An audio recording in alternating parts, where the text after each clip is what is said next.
Hello, আজকের ভিডিওতে সবাইকে স্বাগত জানাচ্ছি। আজকের প্রথম কোশ্চেন হলো, একমাত্র মহিলা সম্রাজ্ঞী যিনি দিল্লির সিংহাসনে আসীন হয়েছিলেন তার নাম কি? জাহানারা, গুলবদন বেগম, নূরজাহান, রাজিয়া সুলতানা।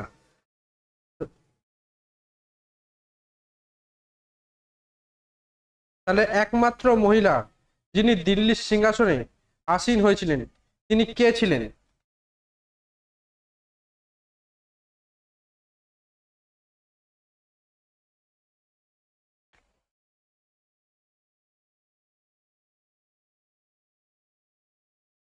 একমাত্র মহিলা যিনি দিল্লির সিংহাসনে আসীন হয়েছিলেন তিনি ছিলেন রাজিয়া সুলতানা। রাজিয়া সুলতান রাজিয়া সুলতান তিনি 1236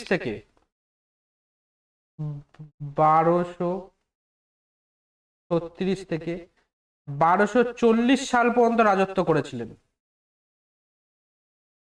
সালে পর্যন্ত রাজত্ব করেছিলেন। 1236 খ্রিস্টাব্দ।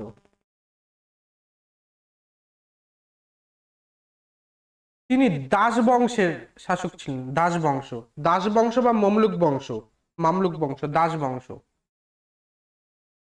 দাস বংশ। আমরা দাস বংশকে অনেক সময় মামলুক বংশ বলতে পারি। মামলুক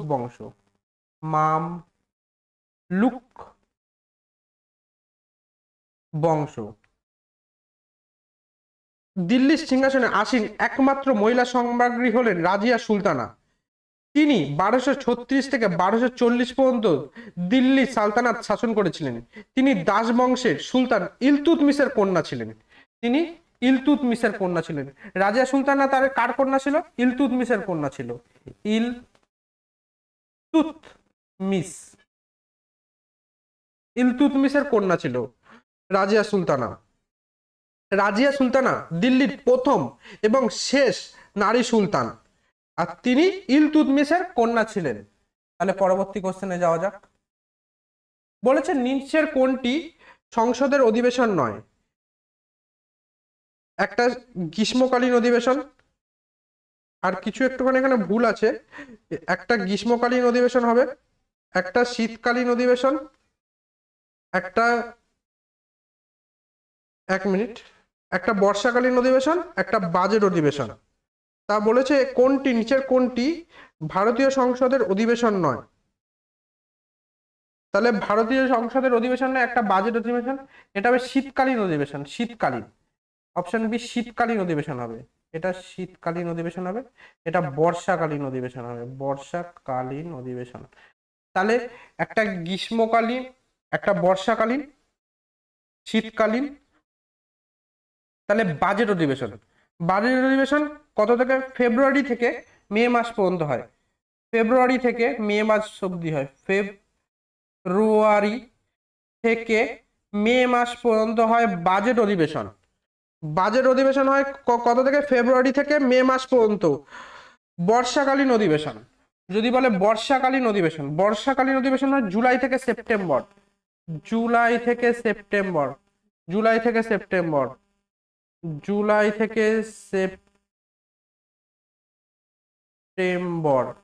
জুলাই থেকে সেপ্টেম্বর বর্ষাকালীন। আর শীতকালীন, যদি শীতকালীন অধিবেশন হয় তাহলে নভেম্বর থেকে ডিসেম্বর। নভেম্বর থেকে নভেম্বর থেকে ডিসেম্বর। ডিসেম্বর। তাহলে আমরা কি কি অধিবেশন দেখলাম? একটা দেখলাম বাজেট অধিবেশন।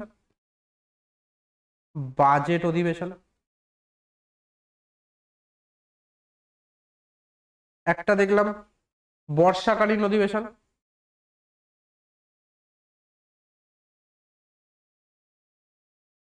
আর একটা অধিবেশন আমরা দেখলাম, সেটা হলো শীতকালীন অধিবেশন। শীতকালীন অধিবেশন।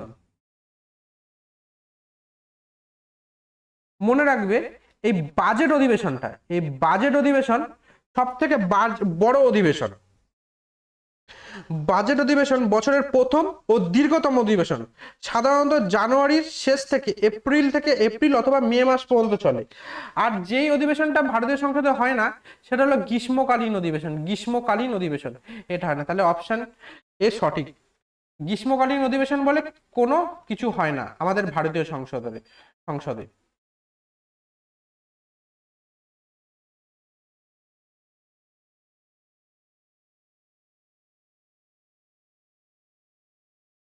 সংবিধানের 85 অনুচ্ছেদ অনুযায়ী সংসদের দুটি অধিবেশনের মধ্যে ব্যবধান 6 মাসের বেশি হতে পারবে না।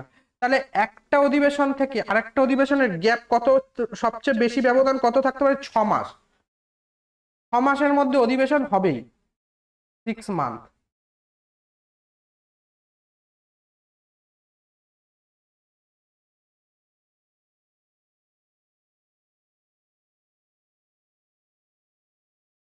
6 মাসের মধ্যে একটা অধিবেশন থেকে একটা অধিবেশনের মাঝের ব্যবধানটা 6 মাসের বেশি হতে পারবে না। এটা কত নম্বর আর্টিকেলে বলা আছে? 85-এর 1 নম্বর আর্টিকেলে বলা আছে, 85-এর 1 নম্বর আর্টিকেলে বলা আছে। তাহলে পরবর্তী কোশ্চেনে যাওয়া যাক। এটা বলেছে কোন দেশের জলবায়ু প্রভাবিত করে ভারতের মধ্য দিয়ে গেছে, ভারতের কোন রেখাটি দেশের জলবায়ুকে প্রভাবিত করে ভারতের মধ্য দিয়ে গেছে? বিষুব রেখা, মকরকান্তি রেখা, কর্কটক্রান্তি রেখা, আর কুমেরু বৃত্ত। তাহলে মনে রাখবে কোন রেখাটি ভারতের জলবায়ুকে প্রভাবিত করে, কোন রেখাটি ভারতের জলবায়ুকে প্রভাবিত করে? কর্কটক্রান্তি রেখা। আর কর্কটক্রান্তি রেখার মান কত? 23.5 ডিগ্রি উত্তর, 23.5 ডিগ্রি 5 মিনিট উত্তর, নর্থ। এটি ভারতের প্রায় মাঝখান দিয়ে পূর্ব থেকে পশ্চিমে বিস্তৃত হয়েছে। দেশকে ক্রান্তীয় উপক্রান্তীয় জলবায়ু অঞ্চলে বিভক্ত করে। দেশকে ক্রান্তীয় ও উপক্রান্তীয় জলবায়ুতে বিস্তৃত করে। আর এটি কোন কোন রাজ্য? এটি 8টি রাজ্যের ওপর দিয়ে গেছে।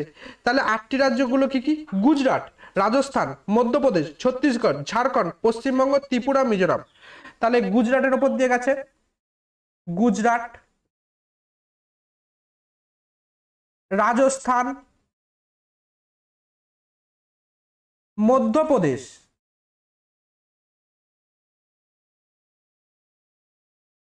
ছত্তিশগড়, ঝাড়খণ্ড, পশ্চিমবঙ্গ,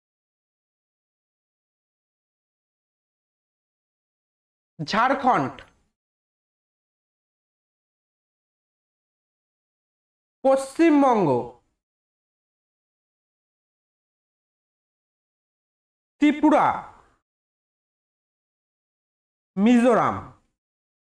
মিজোরাম 8টি রাজ্যের ওপর দিয়ে গেছে। কটি রাজ্যের ওপর দিয়ে গেছে? 8টি রাজ্যের ওপর দিয়ে গেছে। গুজরাট, রাজস্থান, মধ্যপ্রদেশ, ছত্তিশগড়, ঝাড়খণ্ড, পশ্চিমবঙ্গ, ত্রিপুরা, মিজোরাম। গুজরাট, রাজস্থান, মধ্যপ্রদেশ, ছত্তিশগড়, ঝাড়খণ্ড, পশ্চিমবঙ্গ, ত্রিপুরা, মিজোরাম। আর কর্কটক্রান্তি রেখার মান কত? 23.5 ডিগ্রি 5 মিনিট নর্থ। আর 8টি রাজ্যের ওপর দিয়ে কর্কটক্রান্তি রেখা গেছে। তাহলে পরবর্তী কোশ্চেনে যাওয়া যাক। বলেছে সবচেয়ে বেশি জনঘনত্বপূর্ণ রাজ্যটি হলো পশ্চিমবঙ্গ, বিহার, উত্তরপ্রদেশ, মহারাষ্ট্র। তাহলে সবচেয়ে জনঘনত্বপূর্ণ রাজ্য হলো উত্তরপ্রদেশ। সবচেয়ে বেশি জনঘনত্বপূর্ণ রাজ্য হলো উত্তরপ্রদেশ।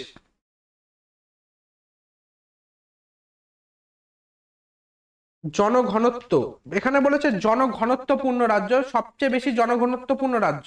এখানে সবচেয়ে বেশি জনঘনত্বপূর্ণ রাজ্য হবে বিহার।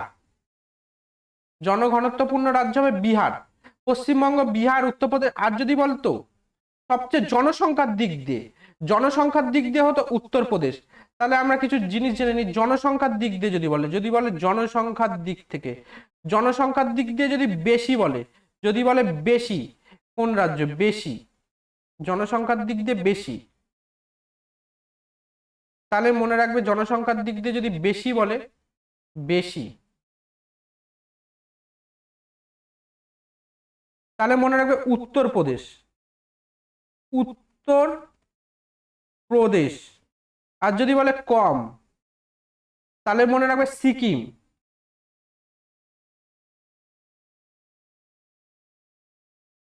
সিকিম। আর যদি বলে আয়তনের দিক থেকে, যদি বলে আয়তনের দিক থেকে, আয়তনের দিক থেকে বেশি, আয়তনের দিক থেকে বেশি, আয়তনের দিক থেকে বেশি, তাহলে মনে রাখবে রাজস্থান।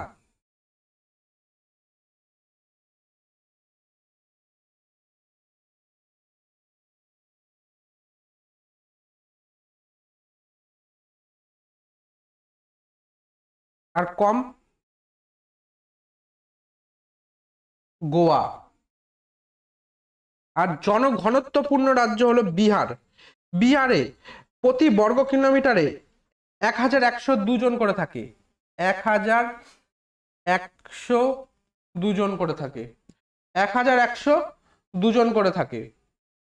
সবচেয়ে জনবহুল রাজ্য উত্তরপ্রদেশ, সবচেয়ে জনবহুল রাজ্য সিকিম, আর ভারতের সবচেয়ে বৃহত্তম রাজ্য আয়তনের দিক থেকে রাজস্থান, আর ক্ষুদ্রতম রাজ্য গোয়া। আর জনঘনত্বপূর্ণ সবচেয়ে বেশি জনঘনত্বপূর্ণ রাজ্য হলো বিহার। বিহারে প্রতি বর্গ কিলোমিটারে 1102 জন করে থাকে। তাহলে পরবর্তী কোশ্চেনে যাওয়া যাক। বলেছে ফল সংক্রান্ত বিদ্যাকে কি বলে? বলেছে ফল সংক্রান্ত বিদ্যাকে কি বলে? ইকোলজি, নিমোলজি, হার্পেটোলজি আর পেমোলজি। ফল সংক্রান্ত বিদ্যাকে কি বলে? ফল সংক্রান্ত বিদ্যাকে বলে পেমোলজি। ফল সংক্রান্ত বিদ্যাকে বলে পেমোলজি। তাহলে পরবর্তী কোশ্চেনে যাওয়া যাক। বলেছে ফতেপুর সিক্রিতে প্রতিষ্ঠা কে করেছিলেন? ফতেপুর সিক্রি প্রতিষ্ঠা কে করেছিলেন? ফতেপুর সিক্রি প্রতিষ্ঠা করেছিলেন মুঘল সম্রাট আকবর। মুঘল সম্রাট আকবর। মুঘল সম্রাট আকবর 1971 থেকে 1985 সালের মধ্যে আগ্রার কাছে লাল বেলে পাথর দিয়ে এই শহরটি নির্মিত করেছিলেন। সুফি সাধক শেখ সেলিম চিশতির সম্মানে এবং গুজরাট জয় স্মারক হিসাবে সম্রাট আকবর এই শহর স্থাপন করেন এবং মুঘল সাম্রাজ্যের রাজধানী হিসেবে 10 বছর ব্যবহৃত হয়েছিল। এটি 10 বছর মুঘল সাম্রাজ্যের রাজধানী হিসেবে ব্যবহৃত হয়েছিল এবং গুজরাট জয় স্মরণে ফতেপুর সিক্রি আকবর প্রতিষ্ঠা করেছিলেন। আকবর প্রতিষ্ঠা করেছিলেন। তাহলে ফতেপুর সিক্রি কে প্রতিষ্ঠা করেছিলেন? আকবর প্রতিষ্ঠা করেছিলেন।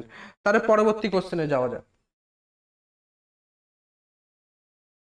পরবর্তী কোশ্চেন বলেছে নিচের কোন মৌর্য সাম্রাজ্যের শাসনকালে কলিঙ্গ সংগঠিত হয়েছিল? তাহলে কলিঙ্গ সংগঠিত হয়েছিল কার আমলে? কোন মৌর্য সাম্রাজ্যের আমলে? তাহলে মনে রাখবে কার সাম্রাজ্যের, কোন মৌর্য সাম্রাজ্যের রাজার শাসনামলে কপিল কলিঙ্গ যুদ্ধ সংগঠিত হয়েছিল? কলিঙ্গ যুদ্ধ সংগঠিত হয়েছিল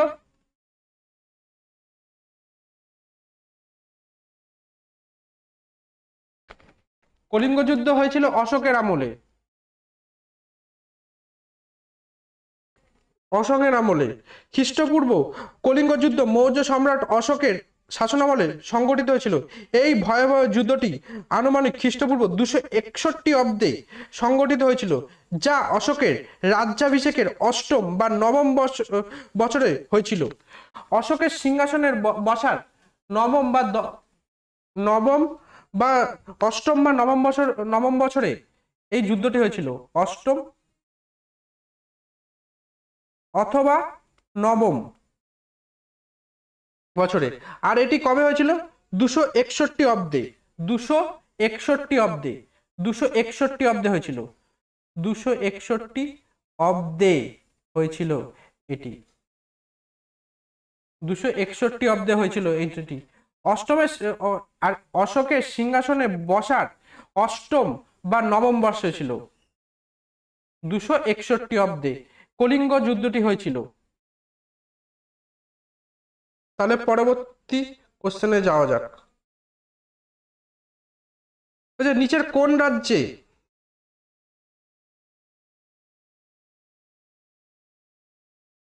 আরবিকা কফি জন্মায়? নিচের কোন রাজ্যে আরবিকা কফি জন্মায়? তাহলে আরবিকা কফি জন্মায় কর্ণাটক রাজ্যে।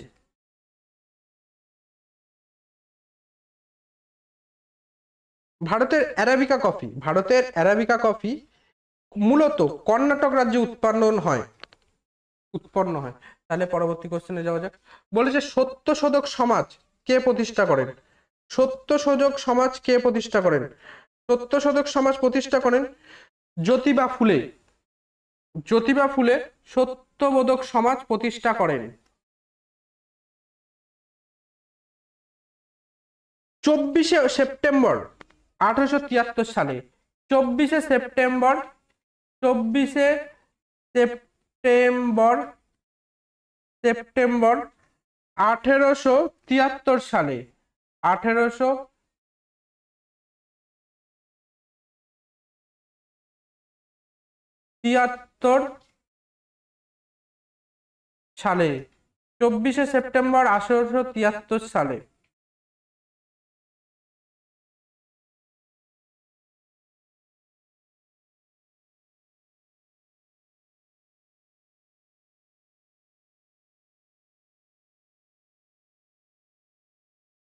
আঠারোশো তিয়াত্তর সালে। তাহলে পরবর্তী কোশ্চেনে যাওয়া যাক। বলেছে 1946 সালের মিশনের প্রধান পদাধিকারী কে ছিলেন? 1943 সালের যে ক্যাবিনেট মিশন ভারতে এসেছিল তার প্রধান কে ছিলেন? প্রধান পদাধিকারী কে ছিলেন? Sir Pethick Lawrence. Sir Pethick Lawrence ছিল সেই ক্যাবিনেট মিশনের প্রধান, স্যার পেথিক লরেন্স। তার সঙ্গে আরো দুজন এসেছিল, তার নাম স্যার স্ট্যাফোর্ড ক্রিপস এবং এভি আলেকজান্ডার। কিন্তু যদি প্রধান বলে, প্রধান ক্যাবিনেট মিশনের প্রধান ছিল স্যার পেথিক লরেন্স।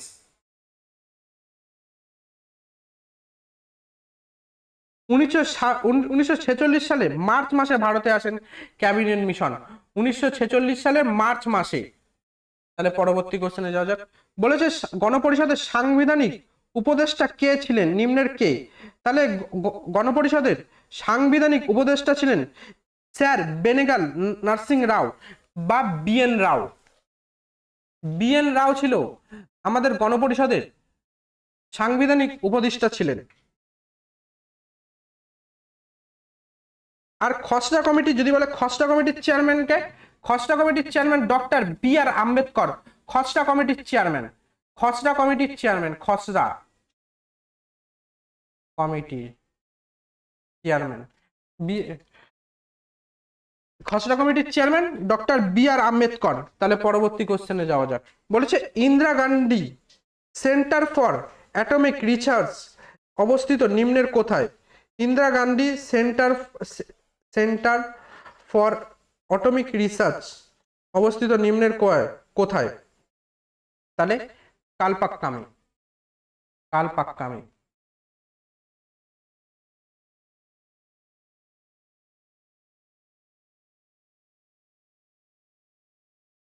তাহলে পরবর্তী কোশ্চেনে বলেছে ভারতের প্রথম মহিলা ব্যারিস্টার কে ছিলেন? ভারতের প্রথম ব্যারিস্টার ছিলেন কর্নেলিয়া সোরাবজি। কর্নেলিয়া সোরাবজি। আর কিরণ বেদী ছিলেন প্রথম আইপিএস অফিসার। প্রথম আইপিএস অফিসার ছিলেন কিরণ বেদী। আর যদি বলে প্রথম মহিলা ব্যারিস্টার, তাহলে কর্নেলিয়া সোরাবজি। তাহলে পরবর্তী কোশ্চেনে যাওয়া যাক। বলেছে কর্কটক্রান্তি রেখা পশ্চিমবঙ্গের কোন জেলার মধ্যে দিয়ে অতিক্রম করেনি? তাহলে কর্কটক্রান্তি রেখার মান কত? 23.5 ডিগ্রি নর্থ, 23.5 ডিগ্রি, 23.5 ডিগ্রি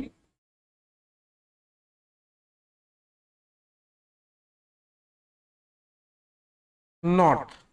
তাহলে কর্কটক্রান্তি রেখা কত আমাদের পশ্চিমবঙ্গের কোন কোন জেলার উপর দিয়ে গেছে? 5টি জেলার উপর দিয়ে গেছে। সেটা হলো পুরুলিয়া, নদিয়া, পূর্ব বর্ধমান, আর একটা মনে রাখবে পশ্চিম বর্ধমানের উপর দিয়ে গেছে। পশ্চিম বর্ধমান ও বাঁকুড়ার উপর দিয়ে গেছে, বাঁকুড়া।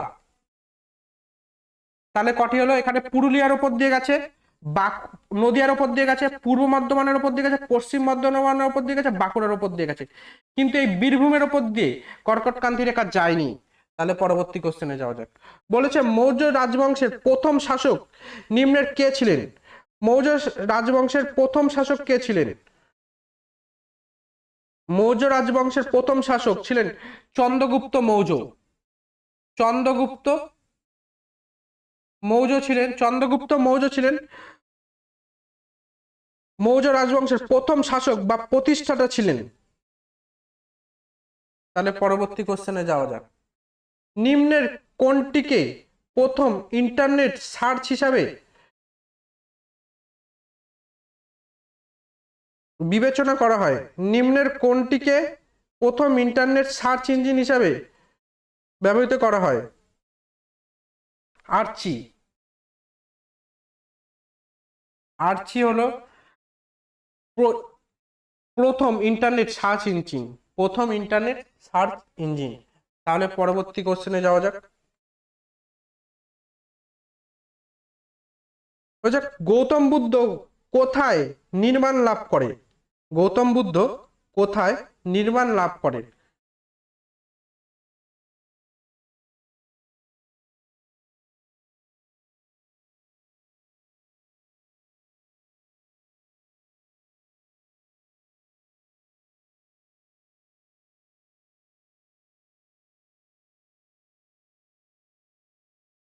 তাহলে বিহার রাজ্যের বোধগয়াতে, বোধগয়াতে একটি অশ্বত্থ গাছের বা যাকে আমরা বোধিবৃক্ষ বলি নিচে নিরঞ্জনা নদীর তীরে নির্মাণ বা বোধি লাভ করে বোধগয়াতে, বুদ্ধগয়া।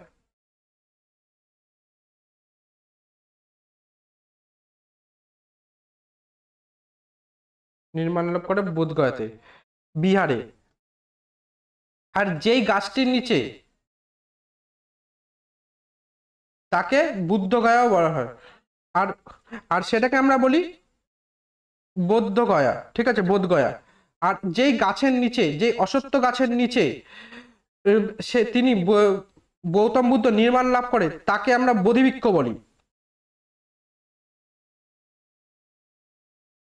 তাহলে পরবর্তী কোশ্চেনে যাওয়া যাক। বলেছে ভারতের প্রথম মেট্রো রেল কোথায় চালু হয়? ভারতের প্রথম মেট্রো রেল চালু হয়, ভারতের প্রথম মেট্রো রেল কোথায় চালু হয়? ভারতের প্রথম মেট্রো রেল চালু হয় কলকাতা 1984 সালে। কলকাতাতে 1984 সালে ভারতের প্রথম মেট্রো রেল চালু হয় 24শে অক্টোবর। 24শে অক্টোবর, 24শে অক্টোবর।